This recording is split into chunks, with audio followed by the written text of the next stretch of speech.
He should not have opened the door that fast, but I thought it was the pizza, and instead it was her. "You could leave the office," Victoria said, her voice shaking in a way I had never heard before. "But not me." For a second my brain simply stopped working. Victoria Chun, CEO of Vertex Technologies, the woman who could silence an entire boardroom with one sentence, standing in the hallway outside my apartment, completely soaked from the rain. Her hair, usually perfect, hung damp around her face. Her white shirt clung to her shoulders. Water dripped from the edge of her sleeve onto the hallway floor, and she was looking at me like she had just said something she could never take back. I was still holding my wallet. I had opened the door expecting a delivery guy. Instead, my former boss was staring at me like the last 2 weeks of my life had been building to this exact moment. "Victoria," I finally said. My voice sounded stupid even to me. She swallowed. "I know this is inappropriate," she said quickly. "I know I should not be here." Another drop of water slid down her jaw. "But I needed to see you." My heart started pounding so hard it felt like someone knocking from inside my chest. 6 years. That's how long I worked at Vertex. 6 years of deadlines, meetings, software launches, and late-night crisis calls. And in all that time, I had never seen Victoria Chun look nervous, but right now she looked terrified, like she had walked straight into the middle of a storm and only realized it after the rain started falling. "Can I come in?" she asked quietly. I blinked. "Oh yeah, of course." I stepped aside. She walked past me into my apartment, and immediately I saw the place through her eyes. Pizza box on the coffee table, a pile of unfolded laundry on the chair, my camera parts scattered across the floor where I had been cleaning a lens earlier. "Sorry about the mess," I said automatically. She looked around slowly. Then she gave a small smile. "It feels real." That word landed somewhere strange in my chest. Real. She turned toward me again. Up close I could see the faint circles under her eyes. Victoria Chun looked exhausted, more exhausted than I had ever seen her. She was still holding a folder tightly against her chest, like it was armor. "I brought something," she said. She handed the folder to me. I opened it slowly. Inside was a printed document, several pages, a job proposal. I frowned. Employee Wellness Director, fully remote, flexible hours. The role described building mental health programs for employees, designing burnout prevention systems, restructuring work-life balance policies across the company. The salary printed at the bottom made my eyebrows jump. I looked up at her. "You created a job." She nodded once. "For you." The room went quiet. "You could have emailed this," I said carefully. "Yes." "You could have had HR call." "Yes." "Then why are you standing in my apartment dripping rain on my floor?" Her lips pressed together. For a moment she didn't answer. Then she said something I was not prepared to hear. "Because this is not the real reason I came." The words landed between us like a dropped glass. My chest tightened. "Then what is?" Victoria looked down at the floor. For someone who ran a 400-person company, she suddenly looked unsure where to place her hands. "I spent 3 days trying to convince myself not to come here." She gave a quiet laugh. "I even drove past your building twice yesterday." My brain struggled to process that. "You drove past my building?" She nodded. "And tonight I sat in my car outside for 40 minutes. "Why?" She finally looked up, and the expression in her eyes made my breath catch, because it wasn't professional, it wasn't calm, it wasn't the CEO look. It was something raw, something honest. "Because when you handed me your resignation letter," she said quietly, "I realized something I had been avoiding for months." The air in the room suddenly felt heavier. "What?" I asked, her voice softened. "The late-night calls we had." My heart skipped, when we talked about work and cameras and books and life. She stepped a little closer. "Those conversations became the best part of my day." The words hit me like a physical impact. I didn't know where to look, so I stared at the folder still in my hands. "You were going through something difficult," I said carefully. "You were being kind." She shook her head immediately. "No." One word, firm. I told myself that too, she continued, that I was just supporting an employee going through heartbreak. Her voice lowered. But that stopped being true. My pulse started racing. When you resigned, she said, I realized I wasn't losing a project manager. Her eyes held mine. I was losing you. The room went completely silent. Rain hammered harder against the window. I suddenly became aware of how close she was standing. Maybe 3 feet away, maybe less.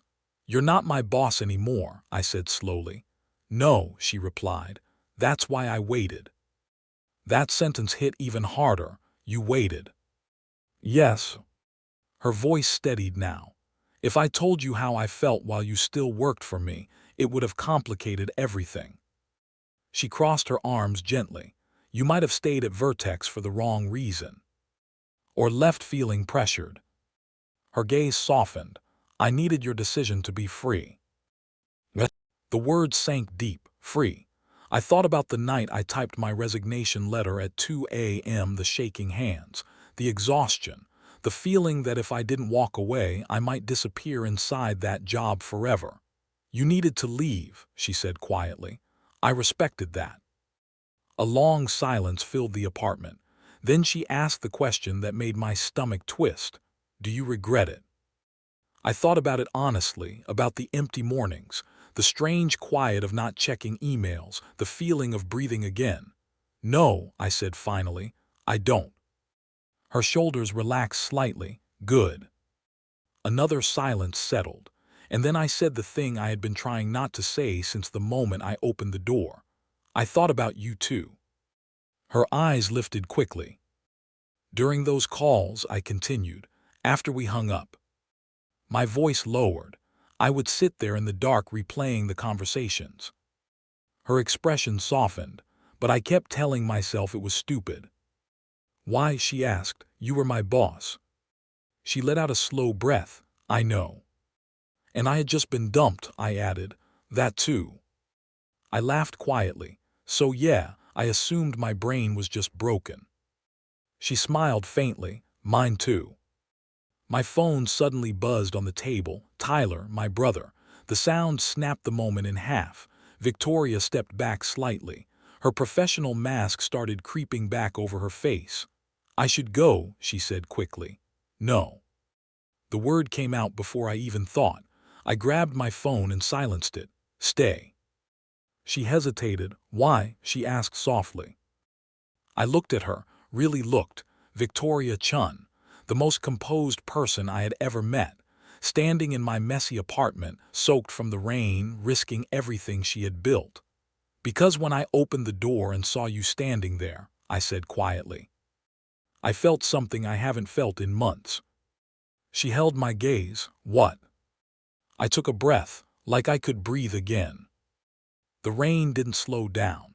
It kept hitting the windows in steady waves, like the night had decided we weren't leaving this conversation anytime soon. Victoria stood near the door, still unsure whether she was staying or not. I realized she was shivering. Wait, I said. I walked past her into the kitchen and grabbed a towel from the drawer. When I handed it to her, our fingers brushed. Neither of us pulled away immediately. She finally took the towel and laughed softly. I probably look ridiculous. You look like someone who ran through a storm to make a point. She dried her hair quickly and set the towel on the chair. Do you have tea? She asked. The question surprised me. The CEO who negotiated million-dollar contracts suddenly sounded like someone asking permission in a stranger's house. Yeah, I said. Kitchen. She followed me. My apartment kitchen was barely big enough for 2 people, so we ended up standing close while I filled the kettle. For a moment, neither of us spoke. The quiet felt strangely comfortable. You still take your tea with honey and lemon? She asked. I looked over my shoulder. You remember that? You told me once, she said. 6 years ago. She shrugged lightly. I remember details. I smiled despite myself. That's terrifying. It's useful in business. The kettle clicked. I poured the water into 2 mugs and handed one to her. She wrapped her hands around the cup like she needed the warmth. For a moment she just looked around the apartment. Her eyes stopped on the camera pieces spread across the table. "You're still fixing it." I glanced over. The old Canon sat half-assembled beside a small screwdriver and a cleaning cloth. "Yeah," I said, "it helps clear my head." She walked over and picked up one of the lenses carefully. "You told me once this camera was older than you. By 10 years. And it still works. Most days." She studied the camera like it was something delicate. "You know," she said quietly, "that's what I liked about those late-night calls." I leaned against the counter. "What?" "You talked about things that had nothing to do with work." Her voice softened. "Everyone at Vertex talks to me like I'm the CEO. But you didn't." I thought about that. "I guess I never really saw you that way." She raised an eyebrow. "You didn't?" "No." I shook my head. "I saw you as the person who laughed at terrible coding jokes." That made her smile. "And the person who remembered how I take my tea." She looked down at the mug in her hands. "I started looking forward to those calls." My chest tightened. "Me too." Her eyes lifted. "But then the next core acquisition happened," I continued, "and everything changed." She nodded slowly. "Yes. It did." The room grew quiet again. For a moment the only sound was rain against the glass. I ran a hand through my hair. "That project nearly destroyed me." Victoria looked at me carefully. "I know." "You know." She set her mug down on the table. "Daniel, I could see what it was doing to you." My stomach tightened. "Then why didn't you stop it?" The words slipped out before I could soften them. She didn't get defensive. She just answered honestly. "Because you told me you could handle it." I looked away. "I thought I could." "You usually can." Her voice stayed calm. "But that time you were carrying too much." I remembered the presentation, the shaking hands, the moment my brain simply stopped working. I embarrassed myself in that meeting. "You didn't embarrass yourself," she said. "You were exhausted." "Same thing." "No," she replied firmly, "not the same thing." She crossed her arms slightly. "You were trying to keep everything running for everyone else.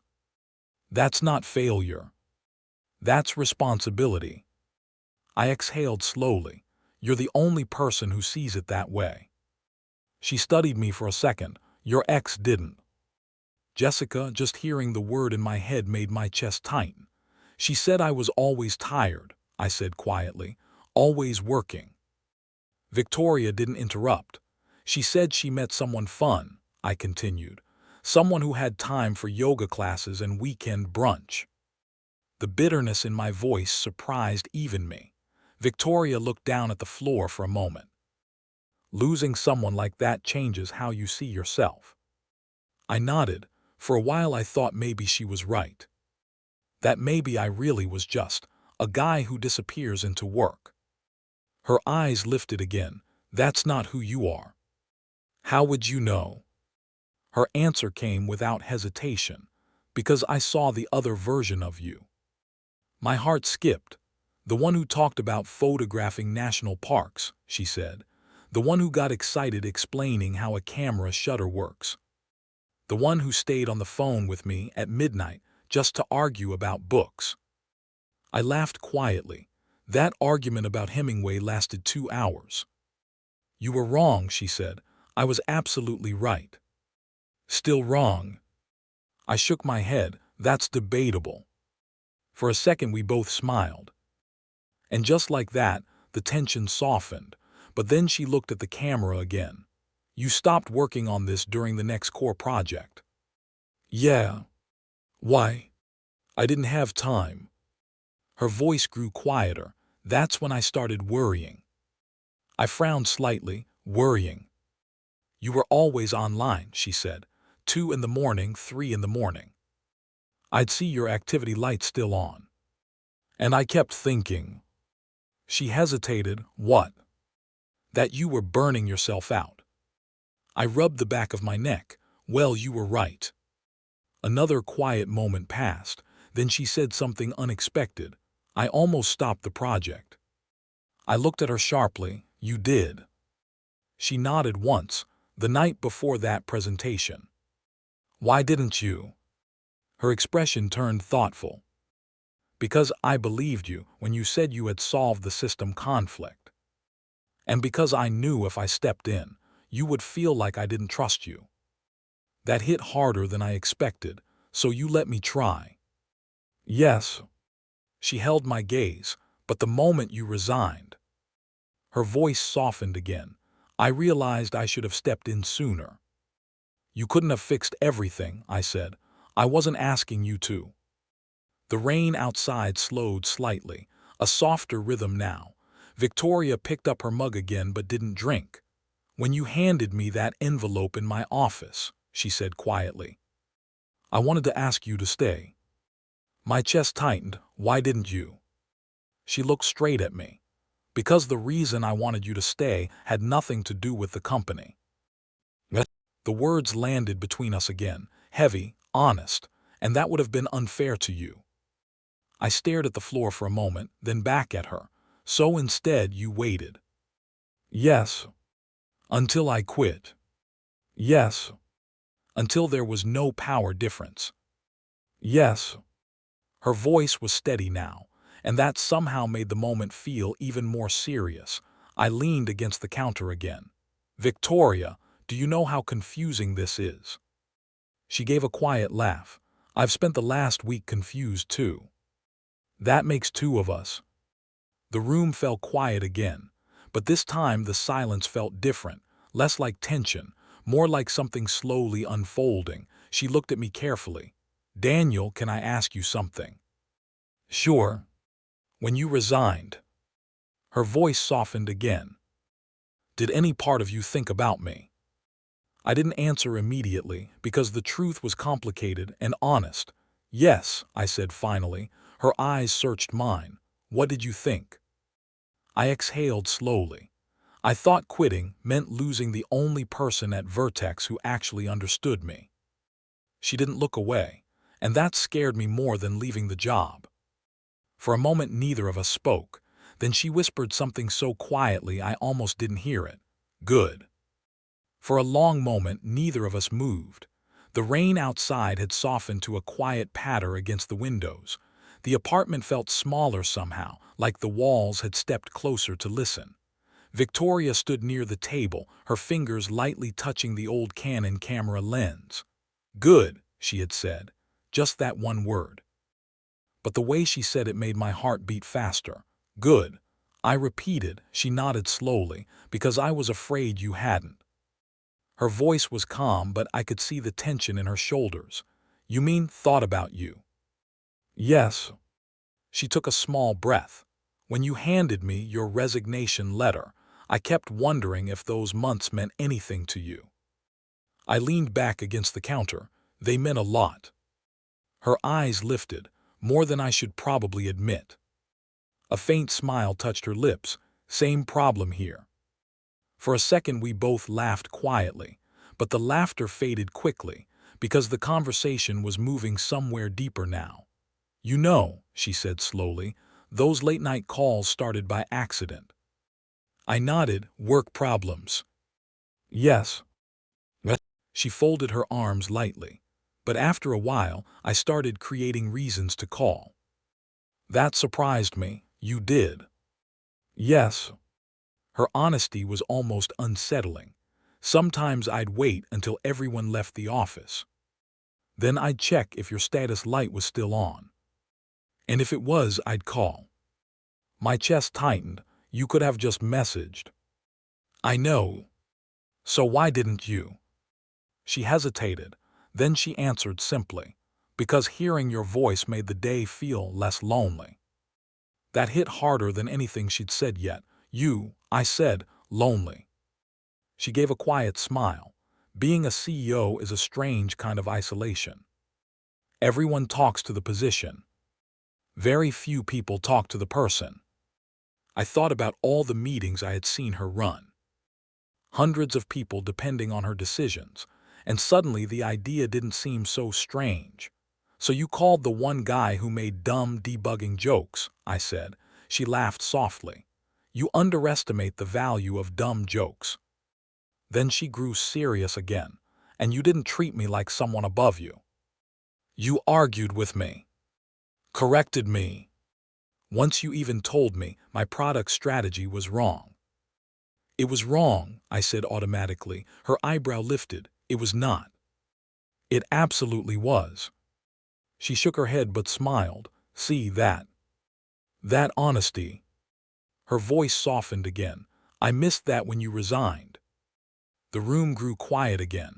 I picked up my mug and took a sip of tea. It had gone cold. When I left your office that day, I said slowly, I thought that was the last real conversation we'd ever have. Her eyes darkened slightly. I thought so too. So why didn't you call me? I asked. The question had been sitting in my chest for days. She didn't dodge it, because I almost did. Almost. Twice. She walked over to the window, looking out at the rain.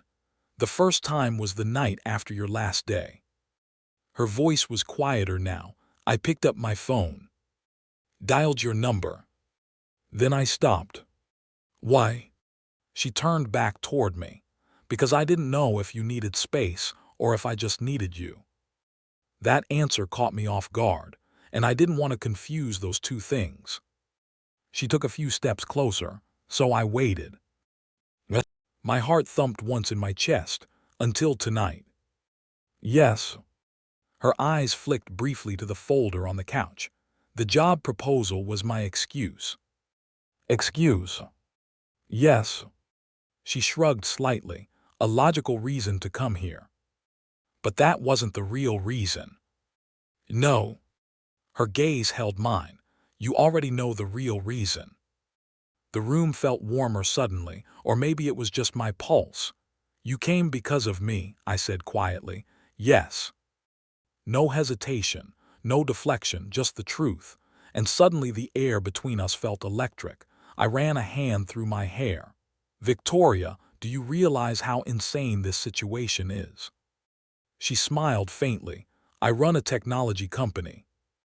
Insane situations are part of the job. This is different. Yes, she agreed, it is. We stood there for a moment, both aware that the next few sentences could change everything. You said earlier you were terrified, I said. I am. Of what? Her answer came slowly. Of misreading everything. She looked down briefly. I've spent months wondering if the connection I felt during those calls was real, or if it only existed in my head.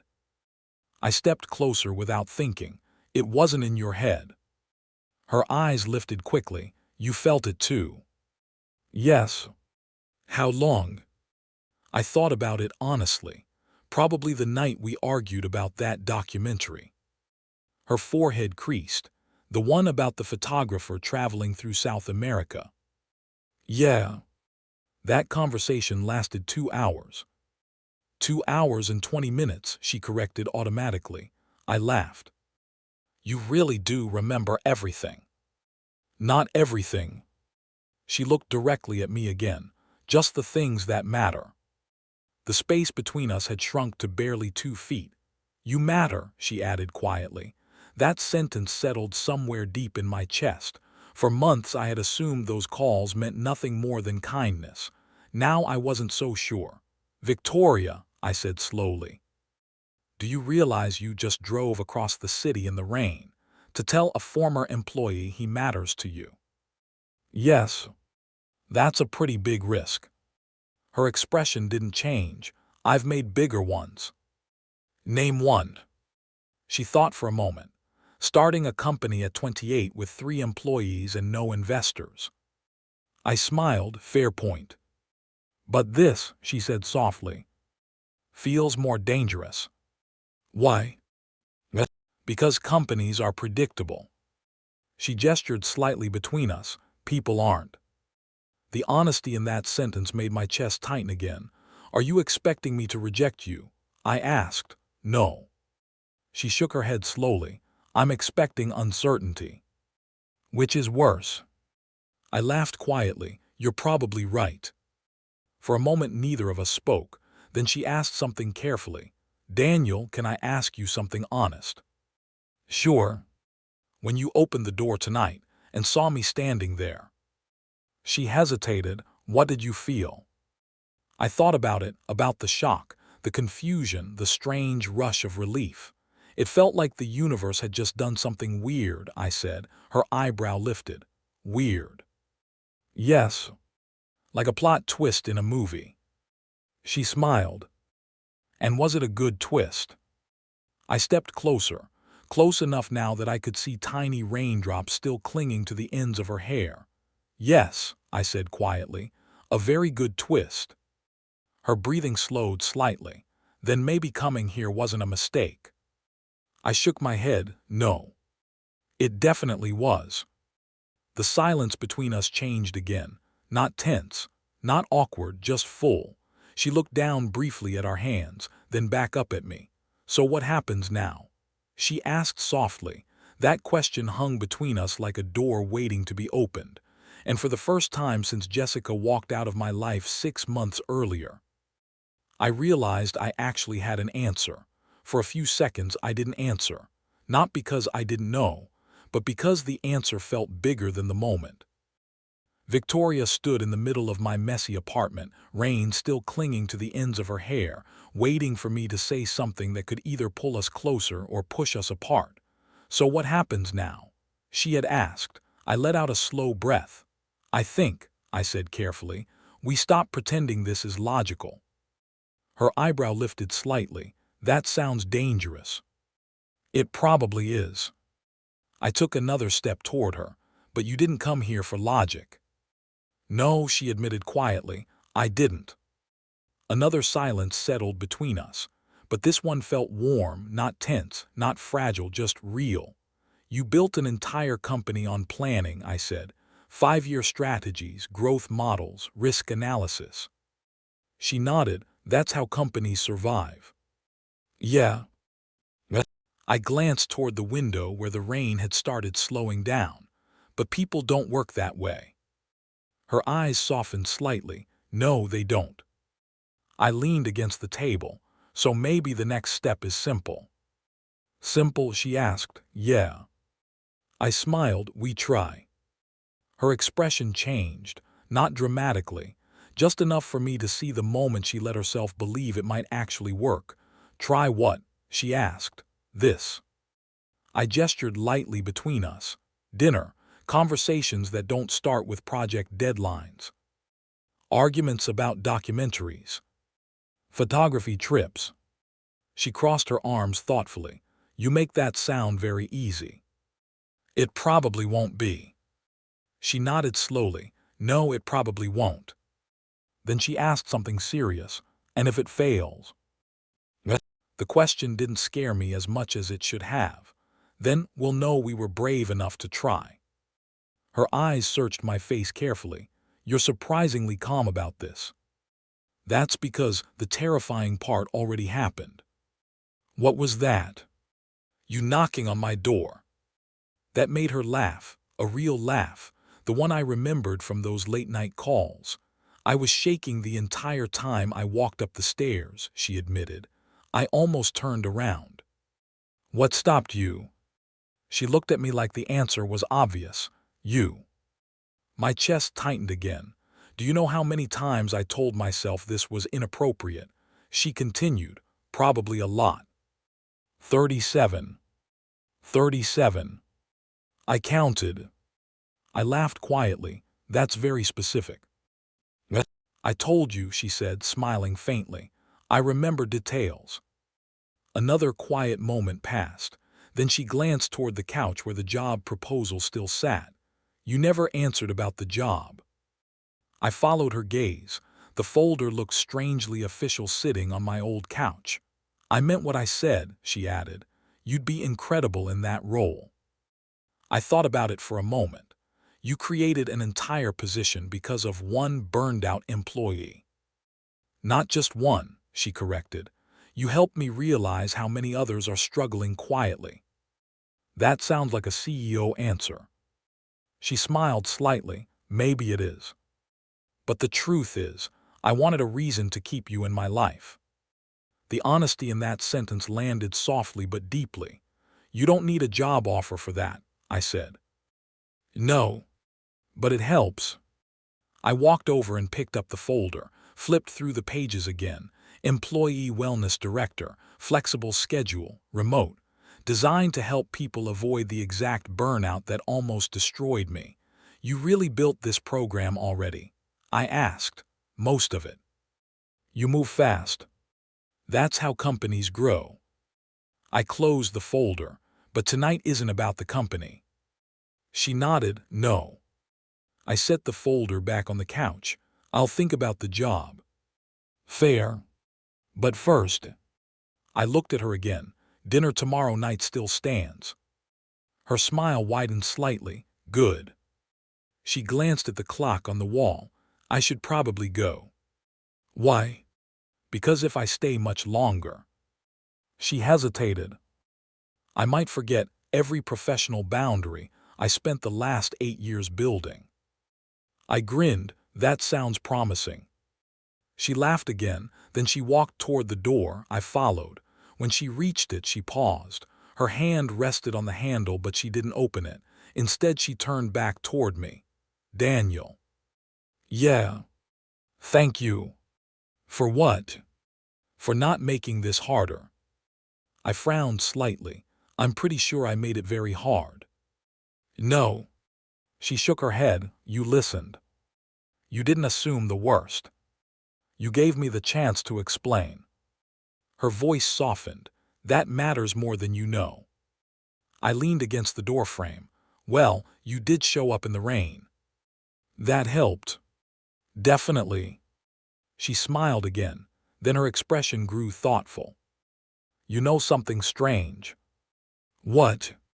6 months ago, you were the person I called when my day got overwhelming. And tonight. She looked around my small apartment again. I'm standing here hoping I can become the person you call. That sentence settled quietly between us. I stepped closer. You already are. Her eyes held mine. For a moment neither of us moved. Then she leaned forward slightly, not rushed, not dramatic, just a quiet decision. Our kiss was soft, brief, but it felt like something steady beginning rather than something explosive ending. When we pulled apart, she looked a little stunned. So, tomorrow night. She said, tomorrow night. 7. She opened the door. The rain outside had almost stopped. Before stepping into the hallway, she looked back once more. You know, she said quietly, this might be the most irrational decision I've made in years. Probably. But somehow. Her smile returned. It feels like the right one. She walked down the hallway and disappeared around the corner. I stood there for a moment after the door closed. The apartment felt different now.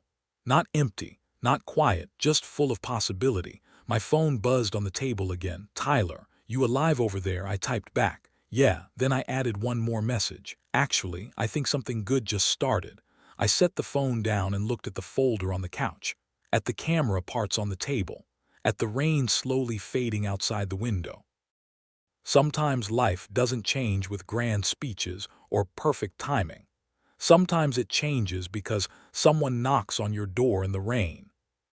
And you're brave enough to open it, because some people walk into your life quietly, and somehow they become the reason you stay.